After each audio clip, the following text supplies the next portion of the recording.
At the end of yesterday's episode, we were busy trying to put together these paravanes.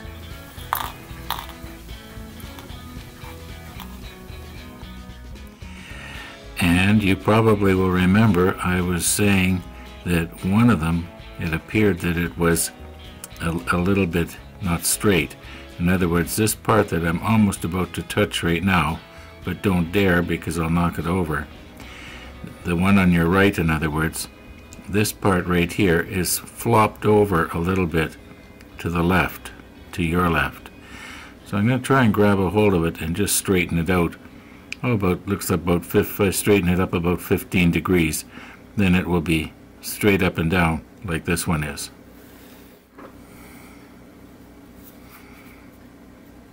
I won't be able to straighten it on camera, but at least you can see what I'm going to straighten it with.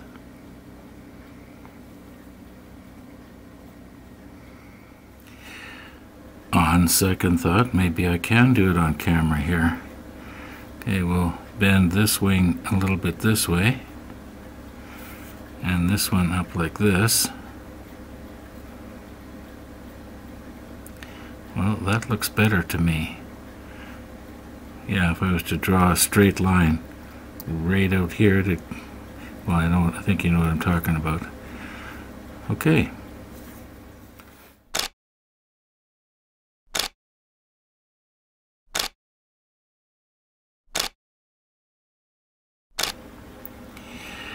Now, these things are supposed to go on with the protrusion that I'm holding on to. Like you notice it sort of sticks out the back here. Well, that's supposed to be in the back. Now, that appears to be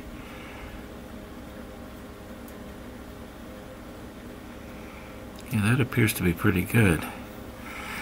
Now, how am I going to be able to drop just a tiny little bit of CA glue here and the same on the other side without making a mess and having it stick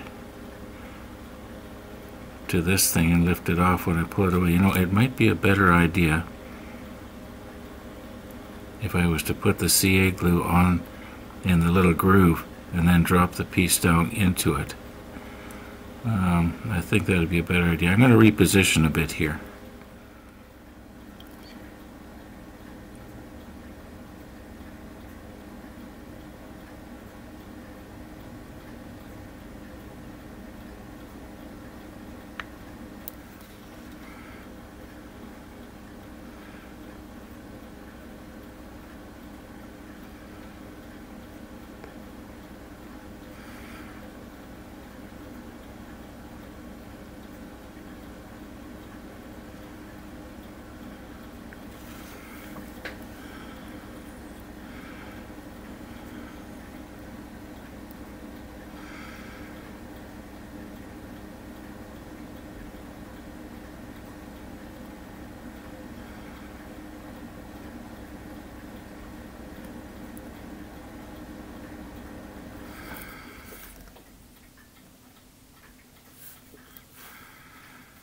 I think it should come back just slightly towards me.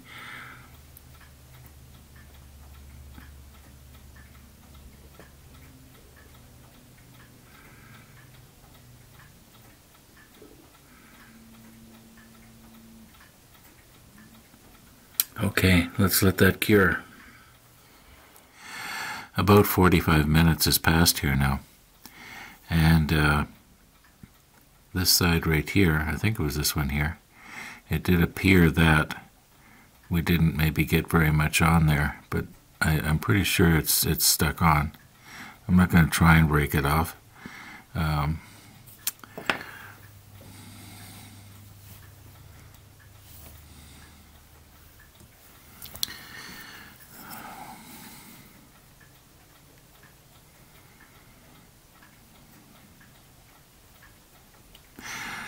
I guess I could look at it under the microscope, but I mean, let's not be getting ridiculous here. I'm going to see if I can do a better job on the second one. Okay, this one I'm going to do different.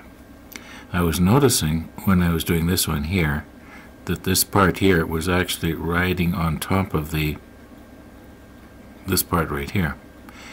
So why not just put a little bit of glue on this, and then, you know, it doesn't have to be glued by the wings.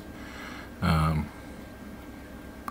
don't see why it would have to. I think that yeah, let's just try it like that. I'm pretty sure that's going to work.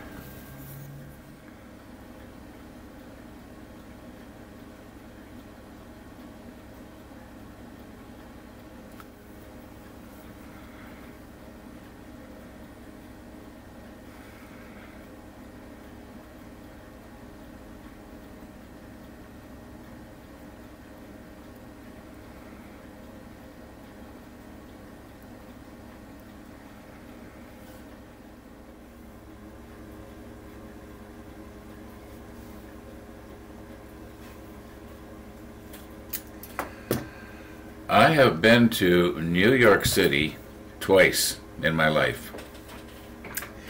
And the second time I was there, I bought that coffee cup as a souvenir for myself. I bought it in Macy's department store. And I've had it now going on, I guess, trying to remember what car was I driving? Where was I living when I bought that? It was a long time ago. It's going on maybe 40 years. And I've used it, I would say probably, you could probably almost every day, especially recently in the last few years. Now, last night I wanted to have a cup of tea. Now, I don't care if I use a coffee cup. In fact, even if it's got coffee stains in it, I don't care. It's not going to really change the tea very much. I don't have to have a teacup, you know. Anyway, I boil the water, and I know exactly how much water to put in my kettle to fill that cup right to the top. And so I get the water boiling really good, and I pour the water into it. And I hear this sort of a snap or a popping sound. And it sounded a lot like my fly zapper, and that's what I thought. I thought, oh, got a fly. Then I realized can't be, because it's not plugged in. And then I see water starting to come out on the counter all around the coffee cup. Well, by the time I had presence of mind to get this thing over the sink, I'd probably lost half a cup of boiling water on my counter and down onto the floor. Anyway, it's yeah, you can see the crack there. At least I think you can. Right down the side here.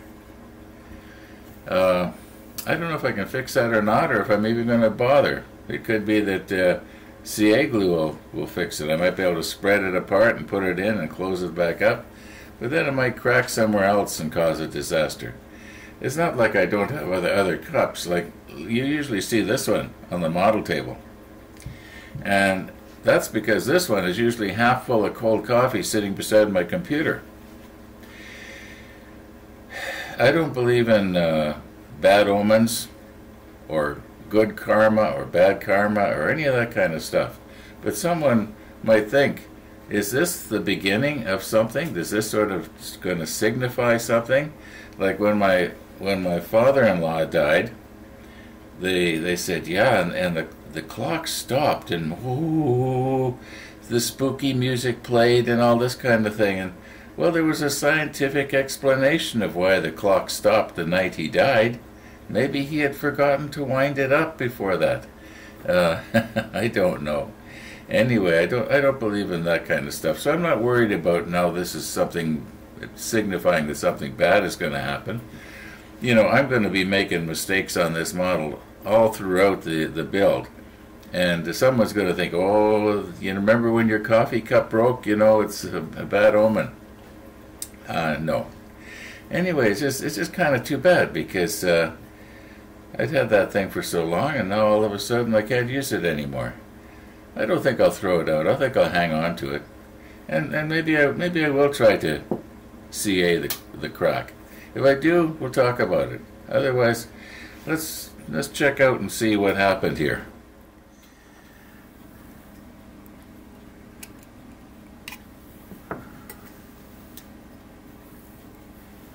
Now, I replied to Tony in a comment in yesterday's video that I thought I would probably not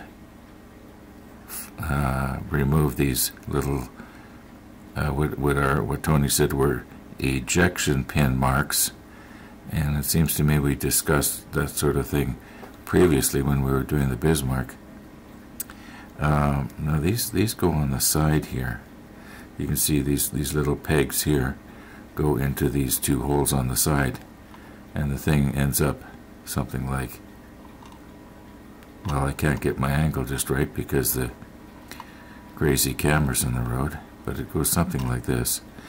It'll hold it out just slightly from the wall, very, very slightly, so that it's pretty obvious that this wing, why don't I stop poking, for goodness sakes? So the wing will look like it's just not part of the wall, in other words. In other words, it'll have a sort of a 3D effect. At least that's the plan right now. These parts that we're making right now that are going to be stuck on the side are going to obviously not be the same color as the same color gray as the wall, because I want it to stand out. Now these probably would have been gray. I would imagine they were gray, unless they were painted a different color so they'd show up in the water when they were dragging them along behind and beside the ship. There's got to be a documentary out there somewhere about how these things worked. I guess if I was to Google it, I'd find it. But then we've got these things as well. These are going to be deck tan, because these were wood. And if you remember, we calculated that in reality these things were actually about 35 feet long. So that would mean that if these were 35 feet long, these things here were probably about 8 feet long. And why were they shaped like a torpedo? I would think they would be much more effective if they were flat. But maybe at the time they thought, hey, a torpedo-shaped thing looks better. Stop poking. Now, unlike the Bismarck, which we painted these life rafts yellow, I do believe that the painting guide for the Bismarck showed that they were supposed to be yellow. The guide for the Hood shows that they're gray. Doesn't say anything about painting them yellow. And also trying to see here where would these things be on this guide here. It doesn't say anything about, maybe they were also painted gray just because they were made of wood. Doesn't necessarily mean they were varnished wood. Although that would be really nice, wouldn't it? Anyway, especially if you're a sort of a woodworker. Maybe they were gray. Now, Stefan Drabinski has created an excellent 3D model. It's not interactive, but it gives you an idea of what the hood looked like. It's almost as good as real, and he will undoubtedly have it about as authentic as possible. So let's see what he did where there was the life rafts. You don't have to look too close to tell that the outside of the life rafts, the rubber part, was gray, but on the bottom there was probably some sort of slats, and they were obviously wood, and they were probably varnished, like spar varnish. And also those wooden booms. I'm calling them booms, but in all likelihood they called them something else. They were also clear wood, well, varnished wood, so we'll be doing the deck tan with them as well.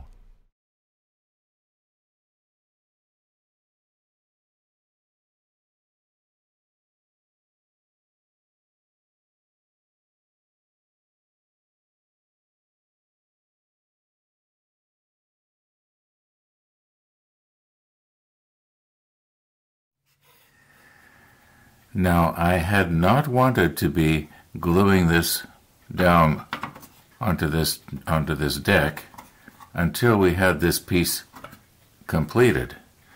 And in other words, until everything was stuck on it that is supposed to be stuck down onto it. Now, what I did just now was I paged ahead to see what is it that has to go on here, and when does it go on. So let's just put that there for the time being. And I'm just going to page ahead here. Don't worry, I'm going to speed it up.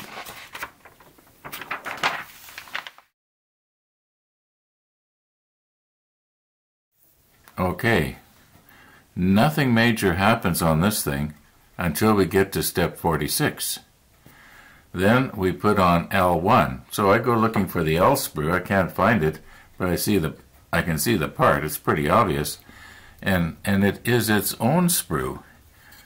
I don't know if you can see that or not, but it says L1 right there. It's its own piece. It was all trimmed and everything. I haven't done anything to it. I didn't have to nip anything. I can see here where there's a few little places maybe I'll have to... Obviously this was nipped off the sprue in the factory. And it goes on right here. But that's not going to be for, at the rate we're going, months before we get to 46. So I'm thinking it is probably safe to go ahead and paint the sides here, stick our parts on, and then I don't know, maybe we could glue it in place. Although why if we don't have to, right? Now I don't think I need to put my macro lens on here for you to be able to see. Trumpeter has gone to the effort to make it look like there's the wooden slats and so on the bottom of the life raft. Now I had originally thought, well, what I'll do is I'll paint the whole thing gray, and then with a brush I'll just brush the deck tan on the bottom to give the illusion of wood. But later I thought, because the airbrush does such a much better job than a paintbrush, why not spray the whole thing in deck tan? And because it's pretty hard to just spray the center and not the outside, so why not just spray the whole thing? And then use our liquid mask. Put a drop of liquid mask in the middle here, and then just work it out to the edges. Then spray again the entire thing with the dark gray. You know, at one of the probably the 77, so it will contrast with the 22. I'm a little bit worried about these maybe not staying on and blowing off, because the only thing that they're like this is there's double-sided tape here, and the only thing that's holding it down is the little pins that are on the bottom of this. Might have to come up with a different idea here. I'm guessing that I've lost over an hour here, and the reason being is that as I was editing everything out here, I started thinking about that piece L1 and how I was saying it was nipped off at the factory. And then I thought, you know what, I don't think it was. So I went through all my video files. I keep everything. And sure enough, here when we had our box opening, L1 is attached to a sprue. Yeah, that's kind of disconcerting. At least I eventually remembered. Now, I hate to have to set up to spray and only end up spraying 6 little pieces here. So I'm looking ahead. Like, we basically got step 9 and 10 done. 10 just wants us to drop this piece down onto the deck, which I don't want to do. So if we move ahead here to step 11, we have some photo etch pieces that we could nip off and form and spray, because they are going to be the dark gray, so that they contrast with the deck and so on. But I was looking at these ones here, C11s, and they look like they're going to go over top of the hatches. And I'm thinking that let's take a look at the deck here and try and figure out how are they supposed to go. I think they're supposed to stand up according to the way it's drawn here. Now that's going to be something that, yes, we can glue them into place now, but I can almost guarantee that before I'm through, they're going to accidentally get bent over. Let's just see where they go on here. I know it sounds like I'm wasting time, but I just don't want to get myself, you know, painted into a corner, so to speak, or do something where I end up having something that's going to be in the way. Let's just take a look here and have a look, and I'll put the other lens on. Okay, these are C11s, and you can see how delicate they are in comparison to my number 11 hobby knife here. Also, look at how delicate this piece is right here that I'm just about touching. Yeah, I'm going to have to be careful when we do that one. Wouldn't want to try and paint that with a brush. All those little tiny places would just fill right in. Don't know why I thought of that right now. Anyway, C11s, we could nip them off and paint them, but I think the best idea would be to you know, have them stored away in a safe place. You know, I should maybe be starting to make a list of things that I'm going to want to do, you know, 2 or 3 months down the road. Well, it's a thought anyway. Now we could do the ladders. Anyway, let's take a look on the deck, and I'll show you where these have to go and why I don't want to put them on now. Okay, photo etch C11 goes down on here. Well, it would be this one right here. And I do remember when I was masking around all these boxes, wondering why there was a little notch right here and right here. Okay, now I'll put the macro lens on. Now, once again, with the macro lens, you can really see all the flaws in the paint job. But anyway, yeah, so envision our C11 going, or was it C11? Yeah, C11 coming up about 1/4 of an inch, going across and then back down. Now, I believe there's 5 or 6 of these hatches that have to be covered. And if we were to put those on now, the chances of accidentally brushing against them with anything that is going to accidentally bend them over. Probably wouldn't break them off, but I'd be busy straightening them up all the time. So they're the sort of thing that I think should be put on, you may as well say last. Okay, it seems like I'm doing a lot of talking and not very much building here, doesn't it? I just don't want to go blundering ahead, and yet on the other hand, I don't want to be, you know, painting just 6 pieces if I can paint, you know, 26. So I think I am going to go ahead and try and get these pieces all cut off. And what are these here that almost look like periods at the end of a sentence? F38s. F38. There's 4 here and 4 here. I guess we'll find out when we nip them off. Right now, like I say, they just look like a period at the end of a sentence, so they're obviously pretty small. They would be the sort of thing that could be put on now because they wouldn't get knocked off, I don't think. They're not photo etch anyway. I think that's going to be it for today, folks. Thanks for watching, and all being well, we'll see you tomorrow.